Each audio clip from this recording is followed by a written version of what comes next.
For our next project, we're going to do our portraits on white pieces of paper, but we're going to use a grid to transfer the design over. We're going to use this transparency paper to make a 1-inch grid onto our white piece of paper and onto our photo. You want just 2 very small pieces of tape, and you don't want them very sticky. You can put them on your clothing and pull them off to take away some of the stickiness, and then you're going to tape the transparency grid just in 2 places onto your drawing paper. Now you're going to want to find an H pencil, either 2H or HB, because it draws the lightest, and we will have to erase these later. Now that your grid is taped down, you're going to go around the outside of it and extend out the black lines as guidelines. Later you're going to take a ruler and connect these lines to make a 1-inch grid on your paper. Go all the way around the transparency paper, adding lines, and then before you take it off, carefully trace along the edge of the transparency paper, which will close off your first row of squares on your grid. You can carefully remove your transparency paper for somebody else to use, and then you'll have your notch marks ready to make the lines. Grab a ruler and start lining up your notch marks, and this is where you have to draw very, very lightly. Use the HB or 2H pencil and connect the notch marks across your paper, vertical and horizontal. Do not push hard because you'll have to erase these lines later. Once you've done all your lines in one direction, then rotate your paper and do them in the other direction. Careful that you're lining up all the little notch marks you made when you had the transparency paper. At the end, you'll have a 1-inch grid, and the next part will be to do the same thing on top of your photo. Now I'm going to do the same thing with my smushed face or expression face. I'm going to use the same 1-inch grid. I'm going to tape it down, and then I'm going to use the same pencil to continue the line marks all the way around the grid. When you set the grid down, make sure that you put it over your face. If it runs out of room at the bottom, that's okay. The most important part is that you have your face in the grid. After you've done all the marks along the lines, don't forget to trace carefully along the edge so that you have the outer line on the grid, and then you can remove your grid transparency and connect all your dots. Now, just like on the drawing paper, you're going to connect your little marks to make the 1-inch grid, and then you're going to label the horizontal and vertical columns. The vertical label A, B, C, D, E, F going down, and then the horizontal you're going to label 1, 2, 3, 4, 5, 6, 7, 8. You will be storing these papers in your folder while you work, but still make sure you put your name on the bottom right hand corner of your drawing paper so that if you leave it out, we can find it. After that, you'll have your 2 papers, your photo with the grid and your drawing paper with the same grid on it. A, B, C, D up and down, and 1, 2, 3, 4, 5, 6, 7, 8 along the top.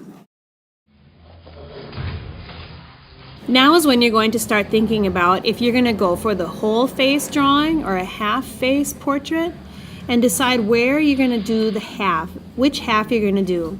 We're going to ask that you do the more difficult half. In this one, most of my facial features are on the right hand side.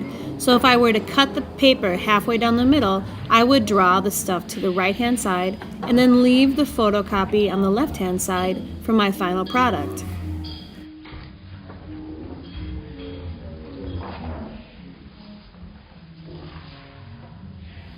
If I were going to do a half-face portrait, I would then cut along this line here, so I can bring it to the teacher to cut right there. And then you can use the photo on your drawing.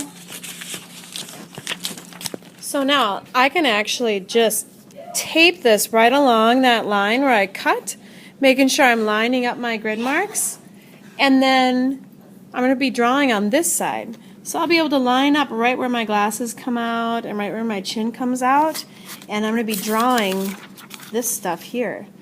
And another way I can use this photo is actually by measuring the things on this photo, maybe how big is that tooth, so that when I go and draw it in these squares, I can use this as a reference too for size, because it'll be the exact same size. If you're going to shoot for a higher level drawing and draw your whole face, you could still do this half at a time, draw this side, And then when you're done with this side, you could put this side back and draw this side, and at the end you'd have the two halves drawn and you wouldn't need to use your photo at all.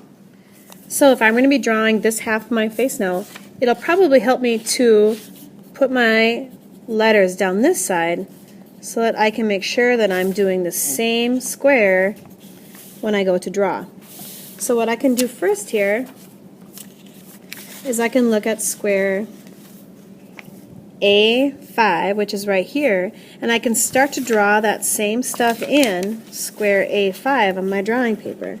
When I look at square A5, this one right here, I see a little bit of a white line where the woods are open to the sky, and then I also see some of my hair coming up on the bottom corner of A5 and going off to the other side on A5. So I kind of have my hair coming up this direction. Okay. Then I can go to A6, which is the square right here, and look on my paper. A6 is this area, and it's just basically a couple of little white spots where the woods are opening, the trees are opening to the sky. The part that's going to be more fun is when you get down, you guys don't have much of a background, but when you get down into the facial features. So if I'm looking at this square here, this is 5C. So whatever is in 5C, I'm going to be drawing in this square right here. If I just look at 5C, right in here, it's just the top of my glasses going down and intersecting through the vertical line. So I can just connect that here. I'm drawing so light when I do this, going down at a slight angle and going through that vertical line there. I can look again at 5C, just square by square, and the rest of it is just my glasses, but there is this line that runs parallel for the bottom part of the glasses. So I can go and I can draw that in, connecting from my photo, and just go straight down like that. Okay. Square by square, you're going to be looking at what's in your same squares in your photo, and then just doing light outlines first onto your grid. Next class, I'll show you guys some shading techniques and how to do the shading and what. So after going square by square, here's a light outline of my right side of my face.